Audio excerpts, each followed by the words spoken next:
दर्शकों, आज जब भी हम बात करते हैं आत्मनिर्भर भारत की, विकसित भारत 2047 की, तो क्या अभी आपने सोचा है कि इसके पीछे कौन सा मजबूत सपना है? जी हाँ, वो सपना है साइंस एंड टेक्नोलॉजी।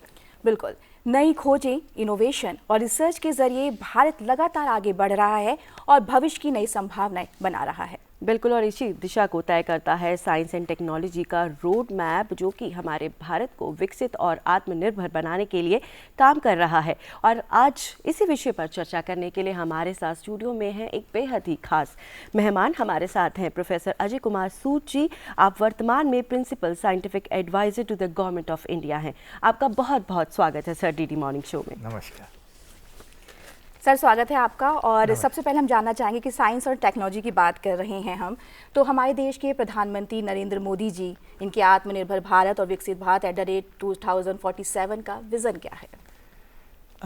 प्रधानमंत्री जी का साइंस एंड टेक्नोलॉजी विजन जी आत्मनिर्भर भारत और विकसित भारत 2047 के साथ बहुत गहराई से जुड़ा हुआ है।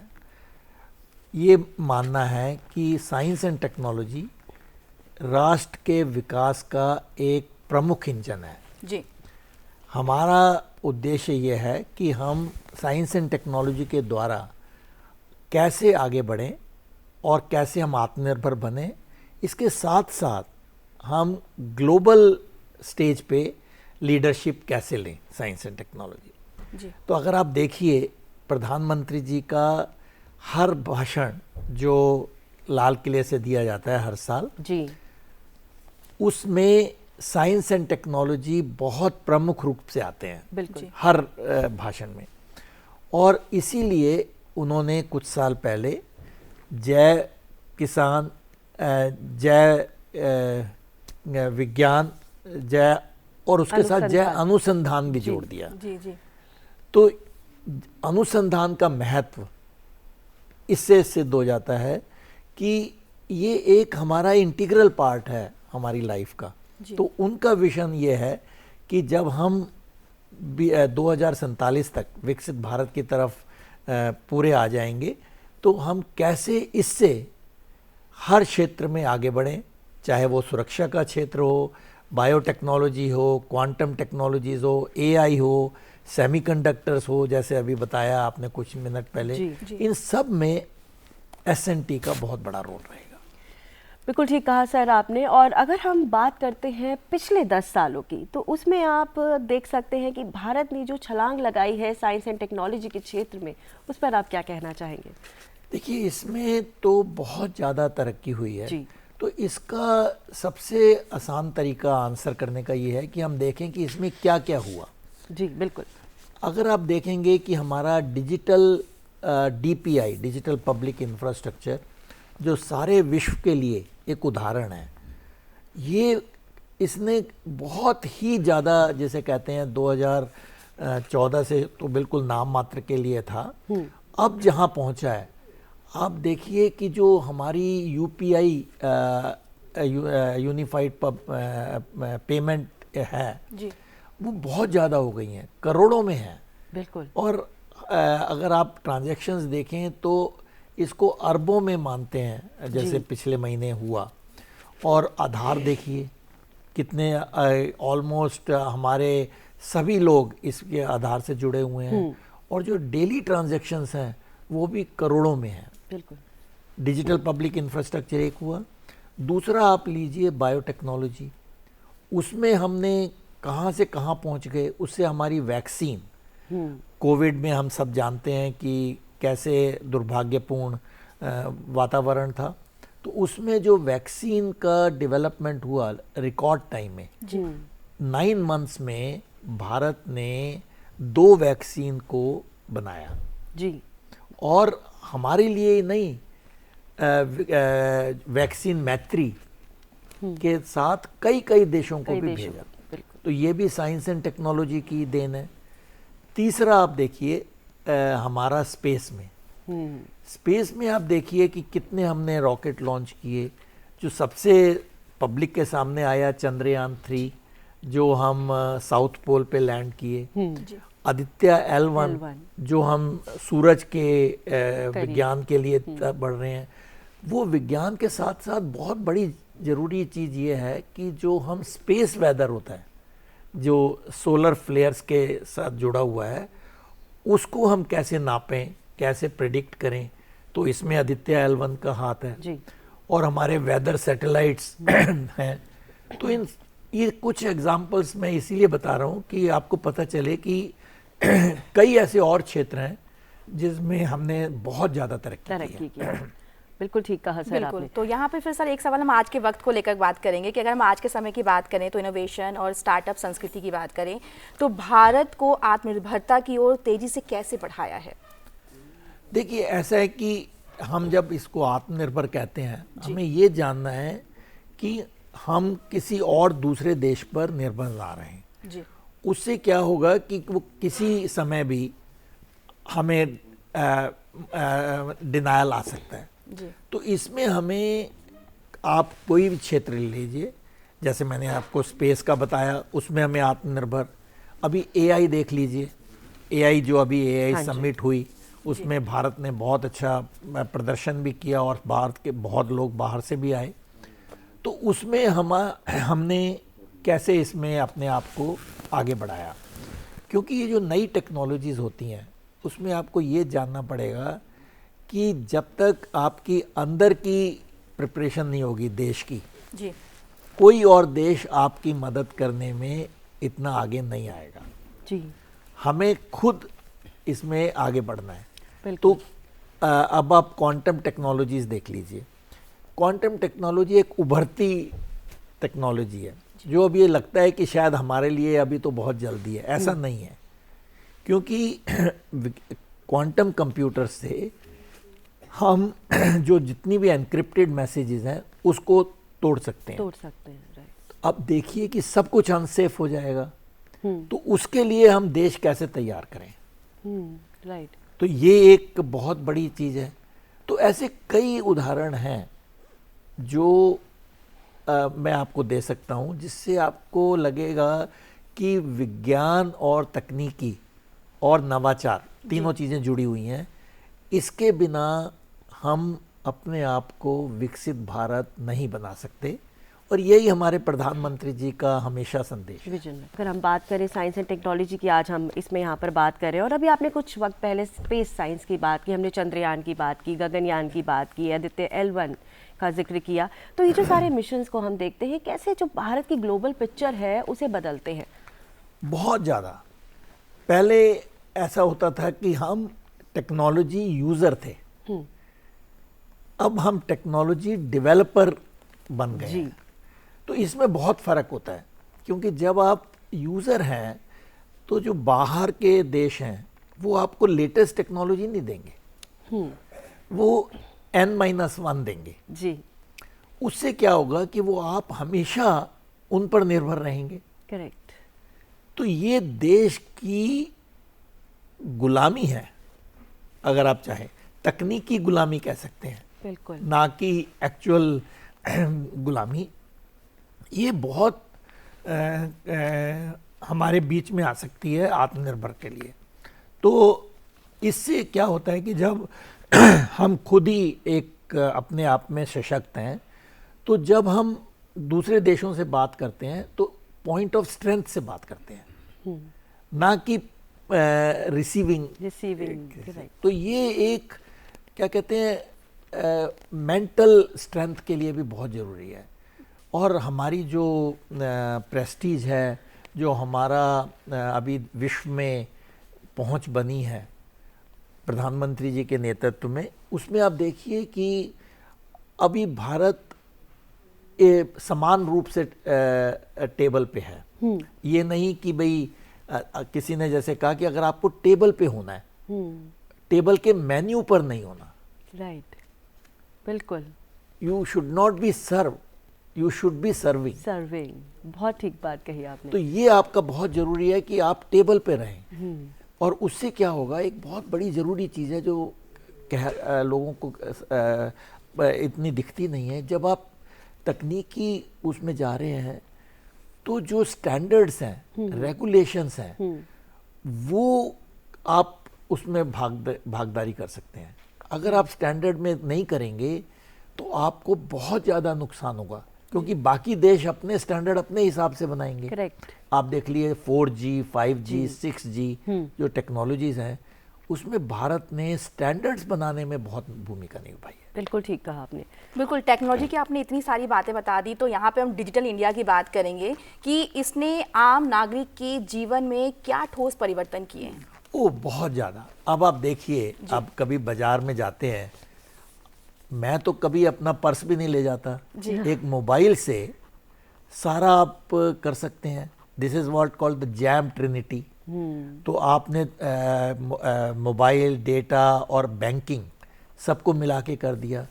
तो ये डिजिटल पेमेंट ने पूरा नक्शा ही बदल दिया है भारत का। आप चाहे आप सब्जी खरीद रहे हो, चाहे आप हीरे खरीद रहे हो, या कुछ भी खरीद रहे हो, आप डिजिटल पेमेंट अपने मोबाइल से कर सकते हैं, और वो भी बहुत सिक्योर।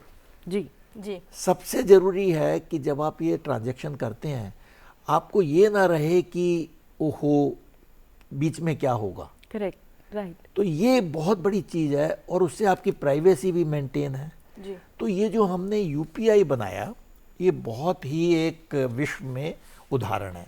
इसीलिए कई कंट्रीज़ हमारे साथ मिलके काम कर रही हैं जो उनको चाहिए। जैसे सिंगापुर में अभी आप कर सकते हैं, फ्रांस में हमारा यूपीआई है। दूसरा है कि हमने जो आधार आइडेंटिफिकेशन सिस्टम बनाया, वो भी यूनिक है। Almost whole community, whole population इस पे है। तीसरी चीज़ है DigiLocker. Right. DigiLocker जो आप के जो सर्टिफिकेट्स वगैरह हैं, वो कैसे सेफली शेयर कर सकते हैं। उसमें हमें 50 करोड़ से ज़्यादा डॉक्यूमेंट्स हैं। ये कम बात नहीं है, और ये भी आपका चुटकी बजाते ही हो जाता है। आपको पता भी नहीं चलता कि ये आपने पूछा। जी जी। तो ये इसके पीछे बहुत बड़ी तकनीक है। बिल्कुल। और अभी आप ई शिक्षा लीजिए, पोर्टल जो हाँ है, जी। ई शिक्षा पोर्टल ने तो बहुत ही योगदान दिया है। क्योंकि जो स्कूल्स हैं, अगर हमारे पास शिक्षक की कमी है, तो ये उसको पूरा करने में अपना कंट्रीब्यूशन करेगा। और उसके साथ साथ और भी ई शिक्षा से तो बहुत ही ज़्यादा हमें फ़ायदा है। तो ऐसे कई एग्जाम्पल हैं। आप ई मेडिसिन देख लीजिए, हाँ जी, वो भी एक है। बिल्कुल। तो ये सभी एक कहते हैं हमारी जो रेवोल्यूशन हुई है डिजिटल पिछले 11 सालों में, ये उसके कुछ उदाहरण हैं। कुछ उदाहरण, बिल्कुल, बहुत ही सही उदाहरण आपने आज हमारे सामने बताए हैं। सर, अब हम सभी बात करते हैं आर्टिफिशियल इंटेलिजेंस की, बात करते हैं हम बिग डेटा की, बात करते हैं मशीन लर्निंग की, बात करते हैं। तो ये जो सारी चीज़ें हैं, ये हमारे इकोनॉमिक ग्रोथ को कैसे शेप कर रही हैं? बहुत ज़्यादा। देखिए, आप चाहें या ना चाहें, AI is here to stay. Yes. AI हमारी जीवन को इन्फ्लुएंस करेगी। आप अगर आंखें बंद कर लें तो ये नहीं है कि AI नहीं आई, AI आ गई जी। अब इसे हमें देखना है कि AI से हम जीवन को कैसे सुधारें, कैसे इसको और बेटर करें। जी। तो उसके लिए मैं कुछ एग्जांपल देता हूं आपको, ताकि दर्शकों को पता चले। जी। AI इन एग्रीकल्चर एक बहुत बड़ी चीज़ है। उससे क्या होगा, अभी ऑलरेडी हमारे पास आ गए हैं। हमारे कुछ बहुत स्टार्टअप्स ने, नेशनल लैब्स ने AI मिशन के अंतर्गत, जैसे आपको पता है कि AI मिशन 11,000 करोड़ सरकार ने इसको शुरू किया है। उसमें आप ऐप के द्वारा अपनी भाषा में, अपनी डायलेक्ट में, राइट, हिंदी हो, कुछ भी हो, मराठी हो, और आपकी 22 भाषाएं नहीं, डायलेक्ट भी कोई हो जी, उसमें आप सवाल पूछिए, और क्या आपके प्रश्न हैं वो AI के जरिए, जो AI को ट्रेन किया हुआ है, वो आपको एकदम तुरंत इंफॉर्मेशन मिलेगी। अगर आपकी प्लांट में कोई कीड़ा आपको लग रहा है कि हो सकता है, आप फोटो लीजिए मोबाइल से, और AI का जो मॉडल है वो आपको बताएगा कि इसमें क्या बीमारी हो सकती है, राइट, और इसका क्या समाधान है, कौन सा आप इसमें वो करेंगे। और कई ऐसे हैं। अब मेडिकल फील्ड में तो इसकी बेतहाशा यूज़ है।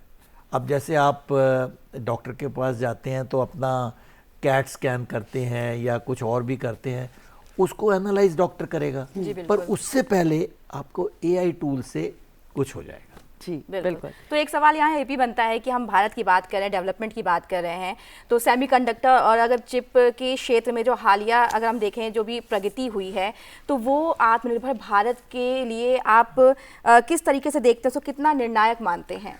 बहुत ज़्यादा। जैसे प्रधानमंत्री जी ने कुछ मिनट पहले कहा जी कि चिप्स इस समय के ऑयल है।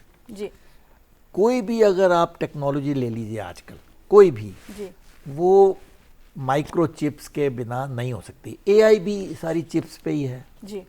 तो इसके लिए भारत ने 5 साल पहले इंडिया सेमीकंडक्टर मिशन 1.0 शुरू किया था, जिसमें 10 या 11 जो कंपनीज ने यहाँ फैब्रिकेशन और पैकेजिंग के लिए बनाया, वो 76,000 करोड़ का समावेश है जी।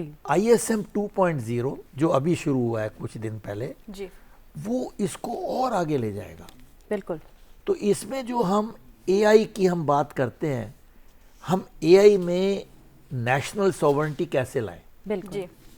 क्या आप AI इंपोर्टेड चिप्स पे ही करेंगे? नहीं, इसके लिए हमें खुद आत्मनिर्भर बनना होगा। बिल्कुल। उसमें ISM 2.0 भी आएगा। तो जी। ISM 2.0 हमें बहुत आगे तक ले जाएगा और इससे जो हमारी आत्मनिर्भरता है माइक्रोचिप्स में और मेमोरी सब में बहुत ज़्यादा बढ़ेगी। बिल्कुल। तो सर अभी हम सभी ने बात की, आपने बताया क्वांटम टेक्नोलॉजी के बारे में हमने बात की, तो सर ये क्वांटम टेक्नोलॉजी और ये 6G जो है, ये भविष्य के क्षेत्र में हम भारत की जो इस पर तैयारियां हैं उसको कैसे देखते हैं? बहुत अच्छा हो रहा है। मैं आपको 2 एग्जांपल दूंगा। क्वांटम मिशन शुरू हुआ है 2 साल पहले जी। उसमें हम quantum computing, quantum communication and quantum sensing पे हमने हब्स बनाए हैं। इसमें department of science and technology इसको लीड कर रहा है और क्वांटम डिवाइसेस। राइट। ये क्वांटम कंप्यूटिंग बिल्कुल दुनिया को बदल देगा। इससे हमें जो एन्क्रिप्शन की डेंजर्स हैं वो भी आएंगे, तो इसके लिए हमें क्वांटम सेफ बनना पड़ेगा। तो क्वांटम टेक्नोलॉजीज में काफ़ी काम हो रहा है, बहुत ज़्यादा काम हो रहा है। 4 हब्स बन गए हैं और उसमें 53 इंस्टीट्यूट्स पार्टिसिपेट कर रही हैं, बहुत ज़्यादा। 6G जो आएगा, जल्दी आ जाएगा जी। उसमें भारत 6G अलायंस है। उसमें वो सैंड बॉक्सेस बना रहे हैं, उसमें 100 लैब्स को वो सपोर्ट कर रहे हैं और कई टेक्नोलॉजी 6G में आ रही हैं। हमारी कोशिश ये है कि जैसे हमने 4G में अपने आप को काफ़ी आत्मनिर्भर बनाया, जब 6G आए और जो आ रहा है इसमें तो कुछ उसमें कैसे हम आगे बढ़ें जी। तो ये 6G Bharat alliance is a very big thing. Very big thing, right. बिल्कुल। तो एक सवाल यहाँ पे ये भी है कि अगर हम वैश्विक प्रतिस्पर्धा की बात करें इस दौर में, अगर देखा जाए तो भारत की विज्ञान और तकनीक नीति को आप कितना सक्षम मानते हैं? बहुत ज़्यादा। देखिए, इस 2 चीज़ें होती हैं जी। एक तो होता है कि पॉलिसी का इसमें बहुत बड़ा रोल होता है, क्योंकि जो पॉलिसी ये बताती है आपको कि हमें किस दिशा में आगे ले जाना है। जी। उसमें जो हमारा ऑफिस है प्रिंसिपल साइंटिफिक एडवाइजर्स में, एक हमारा है prime minister science technology innovation advisory council. Okay. उसके अंतर्गत हम ये देखते हैं कि हमें क्या मिशंस की ज़रूरत है देश को, प्रधानमंत्री जी का क्या विजन है, तो उनके नेतृत्व में हम देखते हैं। जैसे AI मिशन शुरू हुआ, क्वांटम शुरू हुआ, नेशनल वन हेल्थ मिशन शुरू हुआ और कई ऐसे मिशन हैं, ग्रीन हाइड्रोजन मिशन। जी। ये इस पॉलिसी के अंतर्गत आते हैं। उसके बाद इम्प्लीमेंटेशन आती है। बिल्कुल। तो policy and implementation go hand in hand. और उसके साथ साथ एक बहुत बड़ी ज़रूरी चीज़ होती है, science also is good for diplomacy. Right. तो diplomacy for science and science for diplomacy एक बहुत बड़ा पहलू है। बिल्कुल। तो सर अगर यहीं पर अगर आपसे जानना चाहें कि अगर हम बात करें आत्मनिर्भर भारत विकसित भारत 2047 की, तो साइंस एंड टेक्नोलॉजी के क्षेत्र में सबसे बड़ा फोकस हमारा किस पर होना चाहिए? देखिए, वो हमारा फोकस होना चाहिए उन टेक्नोलॉजीज़ को जिससे जो आम नागरिक है उसका जीवन कैसे सिंपल बन सकता है। दूसरा, हम रक्षा के क्षेत्र में हाँ जी कैसे अपने आप को आत्मनिर्भर बना सकते हैं। जैसे आपने ऑपरेशन सिंदूर में देखा जी, हमने कितना अच्छा अपने आप को प्रदर्शन किया। ये साइंस एंड टेक्नोलॉजी से ही हुआ है। करेक्ट। तो रक्षा क्षेत्र में। तीसरा, आपके स्वास्थ्य में, क्योंकि जब तक हमारे नागरिक के स्वास्थ्य अच्छा नहीं होगा आगे कुछ भी नहीं हो सकता। जान है जहान है जी। तो इसको देखते हुए स्वास्थ्य बहुत जरूरी है।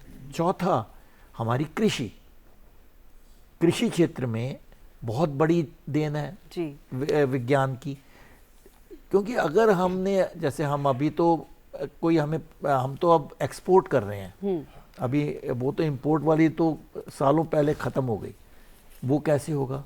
आप फिर मिल्क प्रोडक्शन देखिए, सभी कुछ इसमें विज्ञान का। बिल्कुल बिल्कुल। साइंस एंड टेक्नोलॉजी के बारे में आपने बहुत डीपली हमें बताया। तो ये इतनी ज़्यादा जानकारी साझा करने के लिए professor Ajay Kumar Sood ji, principal scientific adviser to the government of India, आपका बहुत बहुत शुक्रिया सर। सर आपका बहुत बहुत शुक्रिया डीडी मॉर्निंग शो में आने के लिए और इतनी महत्वपूर्ण जानकारी साझा करने के लिए। Thank you. नमस्कार।